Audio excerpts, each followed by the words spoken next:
ನಮಸ್ಕಾರ ಸ್ನೇಹಿತರೆ, Shweta inspires Bidar YouTube ಚಾನಲ್ಗೆ ತಮ್ಮೆಲ್ಲರಿಗೂ ಸ್ವಾಗತ. ನನ್ನ ಚಾನಲ್ಗೆ ಹೊಸಬರಾಗಿದ್ದರೆ ದಯವಿಟ್ಟು ನನ್ನ ಚಾನಲ್ನ ಸಬ್ಸ್ಕ್ರೈಬ್ ಮಾಡ್ಕೊಳ್ಳಿ ಹಾಗೂ ಸಪೋರ್ಟ್ ಮಾಡಿ. ಸ್ನೇಹಿತರೆ, ಇವತ್ತು ನಾನು ಬೀದರ್ ಶೈಲಿಯಲ್ಲಿ ತಿಳಿ ಸಾಂಬಾರನ್ನು ಮಾಡೋದು ಹೇಗೆ ಅಂತ ತೋರಿಸ್ಕೊಡ್ತಾ ಇದ್ದೀನಿ. ಒಗ್ಗರಣೆಗೆ ಜೀರಿಗೆ, ಸಾಸಿವೆ ಹಾಗೂ ಕತ್ತರಿಸಿಟ್ಕೊಂಡಿರ್ತಕ್ಕಂತಹ ಒಂದು ಈರುಳ್ಳಿಯನ್ನು ಸೇರಿಸ್ಕೊಂಡು ಕರಿಬೇವು ಹಾಗೆ ಜಿಂಜರ್ ಗಾರ್ಲಿಕ್ ಪೇಸ್ಟು ಮತ್ತು 2 ಏಲಕ್ಕಿಯನ್ನು ಕೂಡ ನಾನು ಸೇರಿಸ್ಕೊಳ್ತಾ ಇದ್ದೀನಿ. ಎಲ್ಲವೂ ಕೂಡ ಚೆನ್ನಾಗಿ ಮಿಕ್ಸ್ ಮಾಡ್ಕೊಳ್ಳಿ ಸ್ನೇಹಿತರೆ. ಹಾಗೆ ನೀವು ಮೊದಲು ಫ್ಲೇಮಲ್ಲಿ ಸುಟ್ಟಿರ್ತಕ್ಕಂತಹ ಈರುಳ್ಳಿಯ ಪೇಸ್ಟನ್ನು ಕೂಡ ನೀವು ಸೇರಿಸ್ಕೊಳ್ಬೇಕು. 1-2 ಟೇಬಲ್ ಸ್ಪೂನ್ ಖಾರದ ಪುಡಿ, ಅರಿಶಿಣದ ಪುಡಿ ಹಾಗೂ ರುಚಿಗೆ ತಕ್ಕಷ್ಟು ಉಪ್ಪನ್ನು ಸೇರಿಸ್ಕೊಂಡು ಎಲ್ಲವೂ ಚೆನ್ನಾಗಿ ಮಿಕ್ಸ್ ಮಾಡಿ ಸ್ವಲ್ಪ ಹುಣಸೆ ಹಣ್ಣಿನ ರಸವನ್ನು ಸೇರಿಸ್ಕೊಳ್ಬೇಕಾಗುತ್ತೆ. ಅದು 1-2 ನಿಮಿಷ ಕುದಿ ಬಂದ ಮೇಲೆ ನೀವು ಇವಾಗ ನೀರನ್ನು ಸೇರಿಸ್ಕೊಳ್ಳಿ ಸ್ನೇಹಿತರೆ.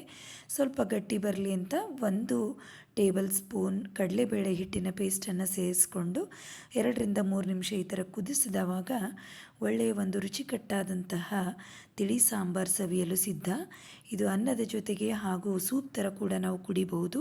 ಕೊನೆಯಲ್ಲಿ ಕೊತ್ತಂಬರಿ ಸೊಪ್ಪನ್ನು ಸೇರಿಸ್ಕೊಳ್ಬೇಕು. ಸ್ನೇಹಿತರೆ, ಅದನ್ನು ಬನ್ ಜೊತೆ ಕೂಡ ನೀವು ಟೇಸ್ಟ್ ಮಾಡಿ, ಅದ್ಭುತವಾದಂತಹ ರುಚಿ ಸಿಗುತ್ತೆ. ದಯವಿಟ್ಟು ಲೈಕ್ ಮಾಡಿ,